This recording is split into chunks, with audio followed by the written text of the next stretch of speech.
Season number 1 ಆಗೋ ಬದಲು colours Kannada number 1 ಆಗಿದೆ ಸರ್. ಖಂಡಿತ ಗಿಲ್ಲಿನಾಟದಿಂದ ಅಶ್ವಿನಿ ಮೇಡಮ್ ಇಂದಾನೆ ಆಗಿದೆ.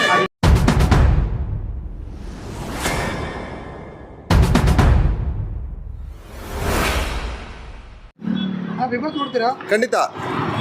ಯಾರು ಇಷ್ಟ ಆಗ್ತಾರೆ? ಗಿಲ್ಲಿ ನಟ. ಯಾಕೆ? ಗಿಲ್ಲಿ ನಟ ನಮ್ಮ ಲೋಕಲ್ ಅವರು ಸರ್. ಅವ್ರು ಚೆನ್ನಾಗಿ ಆಟ ಆಡ್ತಾ ಇದ್ದಾರೆ, ಒಳ್ಳೆ ಎಂಟರ್ಟೈನ್ಮೆಂಟ್ ಕೊಡ್ತಾ ಇದ್ದಾರೆ, ಎಲ್ಲ ಕಾಂಪಿಟೇಟಿವ್ ಚೆನ್ನಾಗಿದೆ. ಬೇರೆ ಯಾರು ಅವ್ರ ಕಾಂಪಿಟೇಟರ್ ಯಾರು ಇಲ್ಲ, ಯಾರು ಕೊಡೋಕೆ ಆಗಲ್ಲ ಅವ್ರ ಕೈಲಿ. ಸುಮ್ಮನೆ ಮಾತಾಡ್ತಾರೆ ಅಷ್ಟೇ ಅವರೆಲ್ಲ. ಒನ್ ಮ್ಯಾನ್ ಶೋ ಅಂತೀರಾ? ಖಂಡಿತ ಒನ್ ಮ್ಯಾನ್ ಶೋ ಆಗುತ್ತೆ. ಬಟ್ ಇನ್ನೊಂದು ಸ್ವಲ್ಪ ದಿವಸ ಟಫ್ ಇದೆ. ಬಟ್ ಇನ್ನು ಮುಂದಕ್ಕೆ ಇನ್ನೂ ಚೆನ್ನಾಗಿ ಆಡಿದ್ರೆ ಇನ್ನೂ ತುಂಬ ಅನುಕೂಲ ಆಗುತ್ತೆ ಗಿಲ್ಲಿ ನಟ ಅವ್ರಿಗೆ. ನಮ್ದು ಹೆಗ್ಗುಂದ, ಅದು ಹೊಸಪೇಟೆ. ಹಾಂ. ಓಕೆ, ಈಗ ಯಾರು ಚೆನ್ನಾಗಿ ಆಡ್ತಾ ಇಲ್ಲ? ಯಾರು ಚೆನ್ನಾಗಿ ಆಡ್ತಾ ಇಲ್ಲ? ರಜತ್ ತುಂಬ ರ್ಯಾಶ್ ಮಾಡ್ತಾ ಇದ್ದಾರೆ. ರಜತ್ ಅವರು ಆಡ್ತಾರೆ, ಬಟ್ ಅವರು ಓಲ್ಡ್ ಕಂಟೆಸ್ಟ್ ಆಗಿರೋದ್ರಿಂದ ಕಾಂಪಿಟೇಟಿವ್ ಇದ್ದಾರೆ ಯಾರಿಗೆ? ಗಿಲ್ಲಿ ನಟ ಅವ್ರಿಗೆ. ಬಟ್ ಅವರು ಕಾಂಪಿಟೇಟಿವ್ ಕೊಟ್ಟರೆ ಏನೇ ಆದ್ರೂ ಗಿಲ್ಲಿ ನಟ ಅವರು ಬರ್ತಾರೆ ಸರ್. ಖಂಡಿತ ಬರ್ತಾರೆ.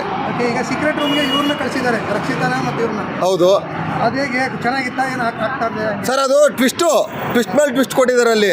ಇಬ್ಬರಲ್ಲಿ ಯಾರು ಬರ್ತಾರೆ ಅಂತ ಗೊತ್ತಿಲ್ಲ. ಬಟ್ ಇಬ್ಬರು ಹೋಗಲ್ಲ ಅಂತ ನಮ್ಗೆ ಕಾನ್ಫಿಡೆಂಟು. ಇಬ್ಬರು ಅವರು ಒಳ್ಳೆ ಚೆನ್ನಾಗಿ ಇದು ಮಾಡ್ತಾ ಇದ್ದಾರೆ. ರಕ್ಷಿತ್ ಅವರು ಬರ್ತಾರೆ, ಮತ್ತು ಇವರು ಬರ್ತಾರೆ, ಧ್ರುವಂತ್ ಅವರು ಬರ್ತಾರೆ. ಬಟ್ ಇಬ್ಬರಲ್ಲಿ ಯಾರು ಬರ್ತಾರೆ ಹೇಳೋಕ್ಕಾಗಲ್ಲ. ಬಟ್ ಬಂದರೆ ನಾವು ಇಬ್ಬರು ಬಂದರೂ ಒಳ್ಳೇದು. ಇಬ್ಬರು ಬರಬೇಕು ಅಂತ. ಅಂದರೆ ಸೀಕ್ರೆಟ್ ರೂಮ್ಗೆ ಹಾವು ಮುಂಗ್ಸಿ ಬಿಟ್ಟಂಗಿದ್ದಾರೆ. ಬಟ್ ಇಬ್ರು ಕಾಂಪಿಟೇಟ್ ಚೆನ್ನಾಗಿದೆ ಅಲ್ಲಿ ಒಳಗಡೆ ಚೆನ್ನಾಗಿ ನಡೀತಾ ಇದ್ದಾರೆ. ಇಬ್ರು ಚೆನ್ನಾಗಿ ಕಾಂಪಿಟೇಟಿವ್ ಚೆನ್ನಾಗಿ ಮಾಡ್ತಾ ಇದ್ದಾರೆ ಅವರು. ಒಬ್ರು ಒಂಥರ ಯೋಚನೆ ಮಾಡಿದ್ರೆ ಇನ್ನೊಬ್ರು ಇನ್ನೊಂಥರ ಯೋಚನೆ ಮಾಡ್ತಾರೆ. ರಕ್ಷಿತಾದು ಮೆಂಟಲಿ ತುಂಬಾ ಮೈಂಡ್ ಗೇಮು. ಅವ್ರು ಏನೇ ಮಾತಾಡಿದ್ರು, ಏನೇ ಇದು ಮಾಡಿದ್ರು ಮೆಂಟಲಿ ಚೆನ್ನಾಗಿದ್ದಾರೆ ಅವರು. ಇವ್ರು ಏನಂದ್ರೆ ಅವ್ರನ್ನ ಆಡ್ಕೊಂಡು ಇದು ಮಾಡ್ತಾ ಇದ್ದಾರೆ. ಬಟ್ ಇಬ್ರು ಚೆನ್ನಾಗಿದ್ದಾರೆ ಸರ್. ಬಟ್ ಗೆಲ್ಲೋದು ಮಾತ್ರ ಗಿಲ್ಲಿ ನಟನೆ ಸರ್. ಸರ್ ಅವರು ಮಾಡ್ತಾ ಇದ್ದಾರೆ ಏನಂದ್ರೆ ಅವ್ರನ್ನ ಇಮಿಟೇಟ್, ಅವ್ರೇನು ಆ ಥರ ಅಲ್ಲ, ಇಮಿಟೇಟ್ ಮಾಡ್ತಾ ಇದ್ದಾರೆ. ಬಟ್ ಇರೋದ್ರಲ್ಲಿ ಓಕೆ. ಅವರು ಸ್ವಲ್ಪ ರಜತ್ಗಿಂತ ಇವರು ಕಾಂಪಿಟೇಟಿವ್ ಚೆನ್ನಾಗಿದ್ದಾರೆ ಸರ್. ರಜತ್ಗಿಂತ ಸ್ವಲ್ಪ ಕಾಂಪಿಟೇಟಿವ್ ಇದೆ. ಯಾಕಂದರೆ ಎಂಟರ್ಟೈನ್ಮೆಂಟಲ್ಲಾಗಲಿ ಇದರಲ್ಲಾಗಲಿ ಮಾಡ್ತಾ ಇದ್ದಾರೆ ಅವರು. ಒಂದು ಪಾಸಿಟಿವ್ ಆಗಿ ನೆಗೆಟಿವ್ ಆಗಿ ಒಟ್ಟಿನಲ್ಲಿ ಮನೆಯಲ್ಲಿ ಚೆನ್ನಾಗಿ ಆಡ್ತಾ ಇದ್ದಾರೆ. ಅಶ್ವಿನಿ ಮೇಡಮ್ ಅವರು? ಅಶ್ವಿನಿ ಮೇಡಮ್ ಬಿಡಿ ಸರ್, ಕನ್ನಡದವರು ಅವರು ಮಾತಾಡ್ತಾ ಇದ್ದಾರೆ. ಬಟ್ ಅವರು ರನ್ನರ್ ಅಪ್ ಆಗೋ ಚಾನ್ಸಸ್ ಅವ್ರಿಗಿದೆ. ಖಂಡಿತ ಇದೆ. ಓಕೆ, ಈಗ ಹೊರಗಡೆ ಇನ್ನೊಂದು ಕೇಳಿ ಬರ್ತಾ ಇದೆ, ಈ ಸತಿ ಗೆದ್ದರೆ ಲೇಡಿ ಕಂಡೀಷನ್ ಗೆಲ್ತಾರೆ ಅಂತ. ಚಾನ್ಸ್ ಇಲ್ಲ ಸರ್. ರನ್ನರ್ ಅಪ್ ಆಗ್ತಾರೆ ಅಂತ ನಾನು ಇವಾಗಲೇ ಹೇಳಿದ್ದೀನಿ. ಅಶ್ವಿನಿ ಮೇಡಮ್ ರನ್ನರ್ ಅಪ್ ಆಗ್ತಾರೆ. ಬಟ್ ಗಿಲ್ಲಿ ನಟ ಅಂತೂ ನಮ್ಮ ಕಡೆಯಿಂದ ಕಾನ್ಫಿಡೆಂಟ್ ಇದೆ ಸರ್. ಈಗ ಒಬ್ರು ಭವಿಷ್ಯ ನೋಡಿದ್ದಾರೆ, ಈ ಸತಿ ಲೇಡಿ ಗೆಲ್ತಾರೆ ಅಂತ. ಸರ್ ಭವಿಷ್ಯ ನೋಡೋಕೆ ಏನು ಸರ್? ನಮ್ಮ ಭವಿಷ್ಯ ನಾವೇ ಕಲ್ಪಿಸೋಕ್ಕಾಗಲ್ಲ. ನಾವು ದುಡಿಬೇಕು, ನಾವು ತಿನ್ಬೇಕಲ್ವರ. ಏನು ಮಾಡೋಕ್ಕಾಗಲ್ಲ. ಅಲ್ಲಿ ಅವ್ರು ಆಡೋದ್ರ ಮೇಲೆ ಡಿಪೆಂಡ್ ಆಗುತ್ತೆ. ಏನೇ ಅಂದ್ರೂ ಗಿಲ್ಲಿ ನಟ ಅವ್ರ ಮುಂದೆ ಇನ್ಯಾರೂ ಇಲ್ಲ ಸರ್. ಗಿಲ್ಲಿ ನಟನೇ ಗೆಲ್ತಾರೆ ಅಂತ ನಾನು ಭವಿಷ್ಯ ಹೇಳ್ತಿದ್ದೀನಿ. ಗಿಲ್ಲಿ ನಟ ಗೆಲ್ತಾರೆ ಅಂತ. ಈಗ ಹಳೆ ಸೀಸನ್ಗಳನ್ನ ನೋಡಿದ್ದೀರಾ? ಖಂಡಿತ ನೋಡಿದ್ದೀರಾ? ಏನು ಡಿಫ್ರೆನ್ಸ್ ಅನಿಸ್ತಾ ಇದೆ? ಸರ್ ಡಿಫ್ರೆನ್ಸು ಗೇಮಲ್ಲಿ ತುಂಬ ಡಿಫ್ರೆನ್ಸ್ ಇದೆ. ಮತ್ತು ಇಲ್ಲಿ ನಡ್ಕೊತಾರ ರೀತಿನೂ ತುಂಬ ಡಿಫ್ರೆನ್ಸ್ ಇದೆ ಸರ್. ಏನಂದರೆ ಎಲ್ಲ ರೀತಿಲೂ ಅಷ್ಟೇ ಜನಗಳು ಅವ್ರು ಅಟ್ರಾಕ್ಟ್ ಮಾಡ್ತಾ ಇರೋದು, ಎಲ್ಲರನ್ನೂ ಇಷ್ಟಪಡ್ತಾ ಇರೋದು. ಯಾರ್ಯಾರನ್ನ ಇಷ್ಟಪಡ್ತಾ ಇದ್ದಾರೆ, ಯಾರ್ಯಾರು ಕೋಪ ಇದ್ದಾರೆ, ನ್ಯಾಚುರಲ್ ಬಂದಿದೆ ಇಲ್ಲಿ. ಇಷ್ಟು ಸೀಸನ್ ನಡೆದಿದೆಯಲ್ಲ, ಇದಕ್ಕೆಲ್ಲದಕ್ಕಿಂತ ಇಲ್ಲಿ ಸ್ವಲ್ಪ ನ್ಯಾಚುರಲ್ ಆಗಿದೆ. ಇದು ಡಿಫ್ರೆಂಟ್ ಇದೆ ಅಲ್ಲಿ. ಅಂದರೆ ಇನ್ನೊಂದು, ಈ ಸೀಸನ್ ಅವ್ರಿಗೆ ಗೇಮೇ ಅರ್ಥ ಆಗ್ತಲ್ಲ ಅನ್ನೋ ಒಂದು ಮಾತು. ಎಲ್ಲರಿಗೂ ಈ ಸೀಸನ್ ಅವ್ರಿಗೆ ಗೇಮೇ ಅರ್ಥ ಆಗ್ತಲ್ಲ. ಎಲ್ಲರಿಗೂ ಇಲ್ಲ, ಒಂದು 4 ಜನಕ್ಕೆ ಮಾತ್ರ. ಹೆಸರುಗಳು ಗೊತ್ತಿಲ್ಲ ನನಗೆ, ದಯವಿಟ್ಟು ಬೇಜಾರಾಗಬೇಡಿ. ಒಂದು 4 ಜನಕ್ಕೆ ಮಾತ್ರ ಕಾಂಪಿಟೇಟಿವ್ ಗೊತ್ತಿಲ್ಲ ಅವ್ರಿಗೆ. ಗೇಮ್ಸು ಇದೆಲ್ಲ ಅರ್ಥ ಆಗ್ತಾ ಇಲ್ಲ ಅವ್ರು ಏನು ಹೇಳ್ತಾ ಇದ್ದಾರೆ ಅಂತ. ಬಟ್ ಮಿಕ್ದವ್ರಿಗೆಲ್ಲ ಅರ್ಥ ಆಗ್ತಾ ಇದೆ. ಗಿಲ್ಲಿ ನಟ ಅವ್ರಿಗೆ, ಅಶ್ವಿನಿ ಮೇಡಮ್ಗೆ, ರಕ್ಷಿತಾಗೆ, ಇವ್ರಿಗೆಲ್ಲ ಅರ್ಥ ಆಗ್ತಾ ಇದೆ. ಅವ್ರು ಅದ್ರ ಪ್ರಕಾರನೇ ಆಡ್ತಾ ಇದ್ದಾರೆ. ಕಾವ್ಯ ಅವರು ಬಿಡಿ ಸರ್, ಅವರು ಗ್ಯಾಮ್ಲಿಂಗ್ ಮಾಡ್ತಾ ಇದ್ದಾರೆ. ಅವರು ಗಿಲ್ಲಿ ನಟ ಅವ್ರು ನಿಕ್ಕೊಂಡು ಗ್ಯಾಮ್ಲಿಂಗ್ ಮಾಡ್ತಾ ಇದ್ದಾರೆ. ಅವರು ಜೊತೆಯಲ್ಲಿ ಇರೋವ್ರಿಗೂ ತುಂಬ ಹೈಲೈಟ್ ಆಗಿದ್ರು. ಈಗ ಅವ್ರನ್ನೇನಾರು ಬಿಟ್ಟರೆ ಅಂದರೆ ಅವ್ರು ಗಿಲ್ಲಿ ನಟ ಇವರು ಇರೋದ್ರಿಂದ ಅವರು ಇದ್ದಾರೆ ಇದು ಬಿಗ್ ಬಾಸಲ್ಲಿ. ಇಲ್ಲಾಂದರೆ ಇಷ್ಟೊತ್ತಿಗಾಗಲೇ ನಾಮಿನೇಷನ್ ಆಗಿ ಬಂದಿರೋರು ಆಚೆಗೆ.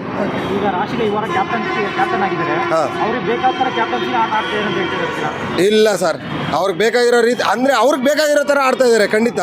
ಬಟ್ ಎಲ್ಲರಿಗೂ ಅನುಕೂಲ ಆಗೋ ಥರ ಅವ್ರು ಆಡ್ತಾ ಇಲ್ಲ. ಅವ್ರಿಗೆ ಬೇಕಾಗಿರೋ ಫೇವರ್ ಆಗಿ ಇಂಥವ್ರಿಗೆ ಹಿಂಗೆ ಫೇವರ್ ಆಗಿ ಆಡ್ತಾ ಇದ್ದಾರೆ. ಬಿಟ್ಟರೆ ಟೀಮ್ಗೋಸ್ಕರ ಅವ್ರು ಆಡ್ತಾ ಇಲ್ಲ.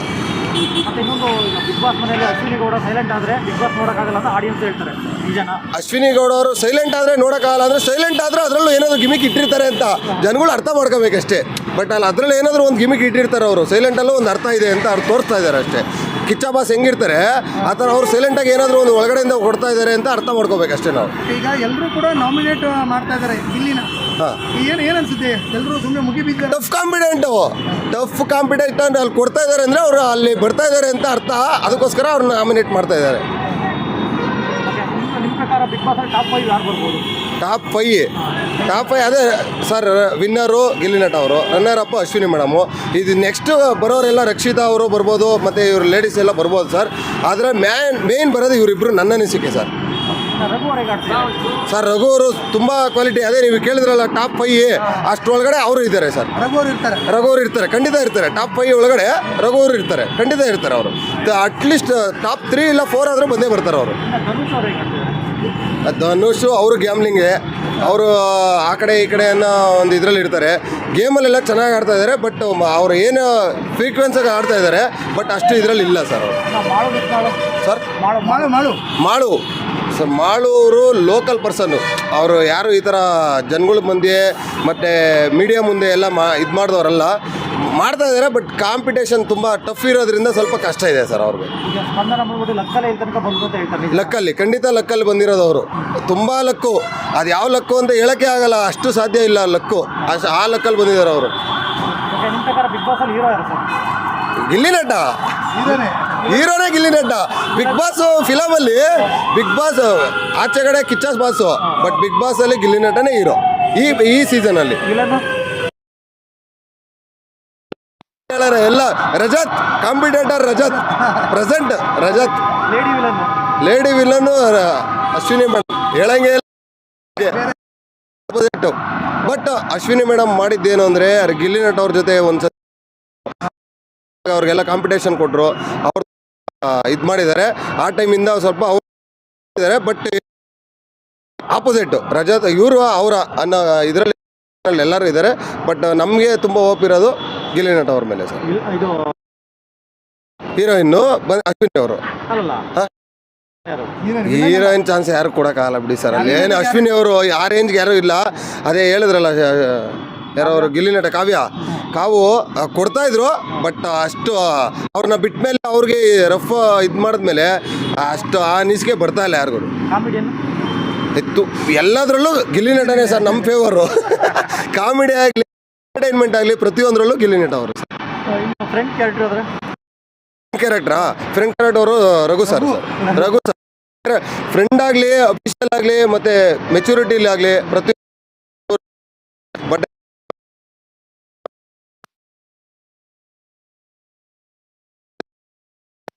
ಬರೀ ಕಾಂಪಿಟೇಷನ್ನೇ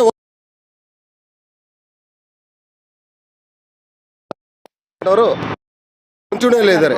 ತಂಗಿ ಕ್ಯಾರೆಕ್ಟರ್ ರಕ್ಷಿತಾ ಮನೆ ತಂಗಿ ವಂಶ ಕುಡಿ ಅಲ್ಲಿ ಇದಾರಲ್ಲ, ಇನ್ಯಾರು ಬೇಕು ಸರ್ ಅಲ್ಲಿ? ರಕ್ಷಿತಾನೆ ಖಂಡಿತ. ಅದಕ್ಕೆ ನಾನು ಅವ್ರಿಗೆ ಹೇಳಿದ್ದು ಈ 5th ಇದರಲ್ಲಿ 4 ಜನದ ಹೆಸರು ಹೇಳಿದ್ದೀನಿ ಸರ್. ಫಸ್ಟು ಗಿಲ್ಲಿ ನಟ, ಅಶ್ವಿನಿ ಮೇಡಮು, ರಕ್ಷಿತಾ, ರಘು ಸರ್. ಇದ್ರ ಮೇಲೆ ಯಾರು ಬಂದ್ರೂ ಅದು ಜನಗಳ ಒಪಿನಿಯನ್. ಧ್ರುವಂತ್ಗೆ ಏನು ಕ್ಯಾರೆಕ್ಟರ್ ಕೊಡ್ಬೋದು? ಧ್ರುವಂತು ಅಲ್ಲ, ಇದು ಮೀಡಿಯಾ ನಾನು ಮಾತಾಡಬಾರ್ದು. ಬಟ್ ಇರೋದ್ರಲ್ಲಿ ಏನು ಅಂದರೆ ನಮ್ಮ ಜಮೀರ್ ಸಾಹೇಬ್ರು ಮಗ ಇದ್ದಾರಲ್ಲ, ಆ ಲೆಕ್ಕಾಚಾರಕ್ಕೆ ಬರ್ತಾರೆ ಅವರು. ಅವ್ರ ಹೆಸರು ಗೊತ್ತಿಲ್ಲ ನನಗೆ. ಆ ಲೆಕ್ಕಾಚಾರಕ್ಕೆ ಬರ್ತಾರೆ ಅವರು. ಜಾಹಿದ್ ಖಾನ್ ಎಸ್, ಆ ಲೆಕ್ಕಾಚಾರಕ್ಕೆ ಬರ್ತಾರೆ. ಬಟ್ ಓಕೆ ಸರ್, ಪರವಾಗಿಲ್ಲ. ಬಟ್ ಟಾಪ್ 5 ಬಂದ್ರೂ ಬರ್ಬೋದು ಅವರು, ಹೇಳಕ್ಕೆ ಬರಲ್ಲ. ಬೇರೆಯವ್ರಿಗೆಲ್ಲ ಹೋಲಿಸ್ಕೊಂಡ್ರೆ ಬಟ್ ಅವರು ಓಕೆ ಅನ್ಸುತ್ತೆ. ಬಿಗ್ ಬಾಸ್ ಗೆಲ್ಬಾರ್ದು ಅಂದ್ರೆ ಯಾರು ಗೆಲ್ಬಾರ್ದು? ಬಿಗ್ ಬಾಸ್ ಈ ಸೀಸನ್ ಅಲ್ಲ, ಕಾವು ಗೆಲ್ಬಾರ್ದು, ಯಾವುದೇ ಕಾರಣಕ್ಕೂ ಗೆಲ್ಬಾರ್ದು. ಯಾಕೆ? ಎಲ್ಲ ನಮ್ಮ ಎಂಟರ್ಟೈನ್ಮೆಂಟ್ ಕೊಡಬೇಕು, ಕಾಮಿಡಿ ಮಾಡಬೇಕು, ಎಲ್ಲದರಲ್ಲೂ ಇರಬೇಕು. ಬಟ್ ಜೊತೆಲಿದ್ದಾರೆ ಅವನು. ಏನು ಈಗ ಗಿಲ್ಲಿ ನಟ ಅವ್ರು ಸರ್, ನೀವು ಕ್ಯಾಶುವಲ್ ಆಗಿರ್ತೀವಿ, ಎಲ್ಲರ ಜೊತೆ ಕ್ಯಾಶುವಲ್ ಆಗಿರ್ತೀವಿ. ಹಂಗನ್ಬಿಟ್ಟು ಅವ್ರನ್ನ ಅದನ್ನ ಅಡ್ವರ್ಟೈಸ್ಮೆಂಟ್ ತೊಗೊಂಡು ಅವ್ರಿಗೇನೋ ಬೇಕಾದಾಗ ಮಾತ್ರ ಉಪಯೋಗಿಸ್ಕೊಂಡು ಬೇಡದಿಲ್ದಾಗ ಬೇಡ ಅನ್ನೋ ಥರ ಮಾಡಬಾರ್ದು ಅಲ್ವರಾ? ಎಲ್ಲದರಲ್ಲೂ ಉಪಯೋಗಿಸ್ಕೊಂತ ಇದ್ರೆ ಅನ್ನೋದು ಅದು ತಪ್ಪರ್ಥ ಆಗುತ್ತೆ. ಓಕೆ, ಬಟ್ ಏನಂದರೆ ಜೊತೇಲಿ ಇರ್ಬೇಕಾದ್ರೆ ಅವ್ರ ಜೊತೆ ಚೆನ್ನಾಗಿರ್ಬೇಕಲ್ವರಾ? ಅವ್ರು ಏನು ಒಂದು ಸಣ್ಣ ಏನು ಬೇಕು ಅಂತ ಅವ್ರ ಮೇಲೆ ಅವ್ರು ಏನು ಬೀಳ್ತಾ ಇಲ್ಲ. ಏನು ಎಂಟರ್ಟೈನ್ಮೆಂಟ್ ಚೆನ್ನಾಗಿರುತ್ತೆ ಅಂತ ಅವ್ರು ಹೇಳ್ತಾ ಇದ್ದಾರೆ. ಬಟ್ ಅವ್ರು ಅದನ್ನು ಮಿಸ್ಅಂಡರ್ಸ್ಟ್ಯಾಂಡಿಂಗ್ ಮಾಡ್ಕೊತಾ ಇದ್ದಾರೆ. ಅವರೇ ನಾಮಿನೇಟ್ ಮಾಡ್ತಾರೆ. ನಾಮಿನೇಟ್ ಖಂಡಿತ ಅವ್ರು ಗಿಲ್ಲಿ ನಟ ಅವ್ರು ಇರೋದ್ರಿಂದ ಅವ್ರು ಇರೋದು ಅಂತ ನಾನು ಹೇಳಿದೆ ಅವಾಗಲೇ. ಈ ಸಲ ಬಿಗ್ ಬಾಸಲ್ಲಿ ಸುದೀಪ್ ಸರು ಮತ್ತು ಗಿಲ್ಲಿ ನಟ ಯಾರಿಂದ TRP ಬರ್ತಾ ಇದೆ ಅಂತ ತುಂಬ ಇಬ್ಬರಿಂದನೂ ಬರ್ತಾ ಇದೆ. ಅವರಿಬ್ಬರು ಇರೋದ್ರಿಂದ ನಡ್ಸ್ಕೊಂಡು ಕೊಡ್ತಾ ಇರೋದು ಕಿಚ್ಚ ಬಾಸ್ ಅವರು, ಗಿಲ್ಲಿ ನಟ ಅವರು ಅಲ್ಲಿ ನಡೀತಾ ಇರೋದು. ಅವ್ರ ಆಟ ಅವ್ರು ಆಡ್ತಾ ಇರೋದ್ರಿಂದ ಇವ್ರು ನಡ್ಸ್ಕೊಂಡು ಕೊಡ್ತಾ ಇರೋದ್ರಿಂದ ಬರ್ತಾ ಇದೆ ಅಷ್ಟೇ. ಇನ್ನು ಕೆಲವರು ಹೇಳ್ತಾರೆ ಈಗ ಗಿಲ್ಲಿ ನಟ ಜಿ ಕನ್ನಡದಲ್ಲಿ ಇದ್ದಾಗ ಜಿ ಕನ್ನಡ ನಂಬರ್ 1 ಆಯಿತು, ಕಲರ್ಸ್ ಕನ್ನಡ ಬಂದಾಗ ಕಲರ್ಸ್ ಕನ್ನಡ ನಂಬರ್ 1 ಈಗ ಆಯಿತು. ಬಿಗ್ ಬಾಸ್ ಸೀಸನ್ ನಂಬರ್ 1 ಆಗೋ ಬದಲು ಕಲರ್ಸ್ ಕನ್ನಡ ನಂಬರ್ 1 ಆಗಿದೆ ಸರ್. ಅದಕ್ಕೆ ಹೇಳಿದ್ರು ಗಿಲ್ಲಿ ಖಂಡಿತ ಕಿಲ್ಲಿನಾಟದಿಂದ ಅಶ್ವಿನಿ ಮೇಡಮ್ ಇಂದನೇ ಆಗಿದೆ.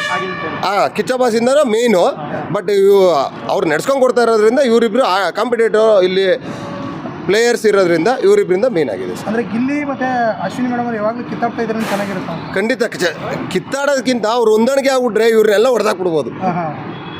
ಇವರಿಬ್ರು ಒಂದಾಗ್ಬಿಟ್ರೆ ಇವರೆಲ್ಲ ಯಾರು ಲೆಕ್ಕಕ್ಕೆ ಬರಲ್ಲ. ಮತ್ತೆ ಗಿಲ್ಲಿ ನಟ ಡೆವಿಲಲ್ಲಿ ಯಾಕೆ ಮಾಡಿದ್ರು ನೋಡಿದ್ರ ನೀವು? ಖಂಡಿತ ನೋಡಿದೆ ಸರ್. ಹೇಗೆ ಅನಿಸ್ತು ಸರ್ ನಮ್ಮ ಒಪಿನಿಯನ್ನು ಬೇರೆಯವ್ರದ್ದು ಹೆಂಗೋ ಗೊತ್ತಿಲ್ಲ.